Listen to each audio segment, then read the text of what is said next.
my daughters here. Norhana, who's there, she drew the pictures in the book. And Rihanna, who's not seen, she's minding the bookstall in the back. She was the person I mentioned in the piece called Born Again in Terengganu. Because she was born in London, and when she went back to Terengganu 2 years ago with a friend from London, and I was sitting down in London one day, and she sent me a text message which said, "Daddy, I'm now standing in front of your house, and they're flying kites. I love it so much." And that message moved me so much that I sat down and wrote the long piece about Born Again in Terengganu, which appears in the beginning of the book. So the two of them are here in London with me, and I'm so grateful. This is the page which I've been reading for the last 3 appearances. It's the most difficult piece that I wrote in the book, and probably the hardest, and the one which touches me the deepest. It's called Earth Traveling Barbarism. It's page 163.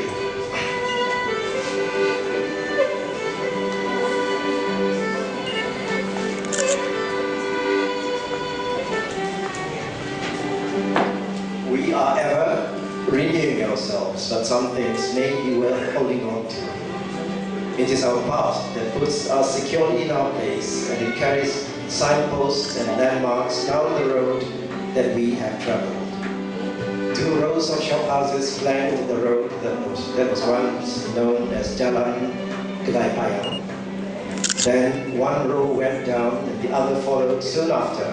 The old Kedai Yamada, the bookshop of Kedai Baba Yunang, and the ready photo studio, and the cafe that sold toasted bread topped with butter beneath a layer of delicious egg kaya, and satay for breakfast, and thick sweet tea in teacups of thick porcelain china.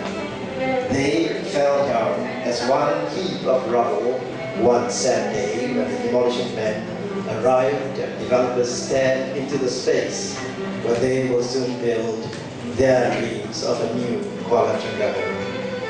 They can dream on, but we shall not thank them now that part of ourselves is gone forever. Why hold on to our past?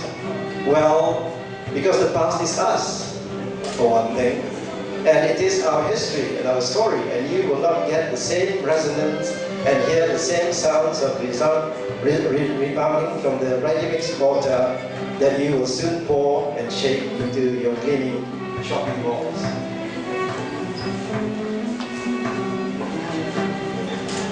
Our past is as precious as our hopes, and we are invigorated by the stories that it tells. For a people without a history is a people without a soul, and to destroy what we have because we want to move on into a new but uncertain direction is like walking into the night with a blindfold, and it doesn't matter one jot if that blindfold is woven from golden threads. We must shun it, especially if it is developer's gold. We mourn the loss of those rows of shophouses in Jalan Kedai Payang as we shall forever hang our heads in shame.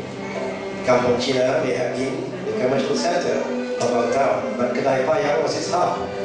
There was the Bimon Ikhwan store there, a shop where my Uncle Daud sold fat sewing machines in a general store owned by his friend Wong Ngak of Duyong.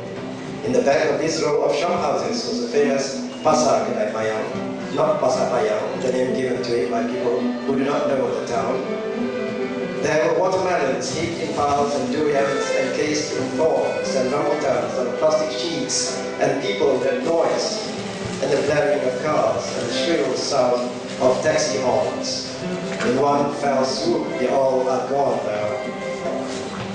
We should not pretend to be surprised as if this is the first time this act of vandalism has been carried out.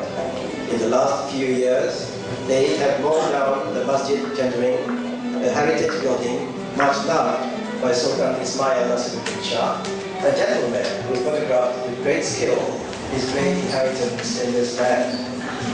In another swing of their wrecking wall, they broke another mosque in Bukit Besar, a rare heritage building that was unequaled in this Darul Iman.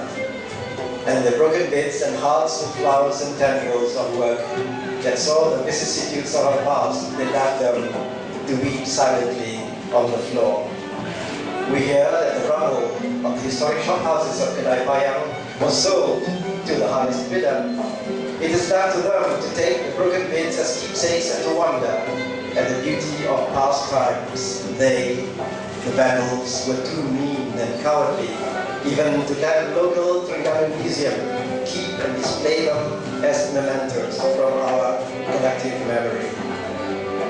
Even as the earth was being broken by the weight of falling stones, our buried past emerged from the ground, coins and artifacts and narratives of olden times.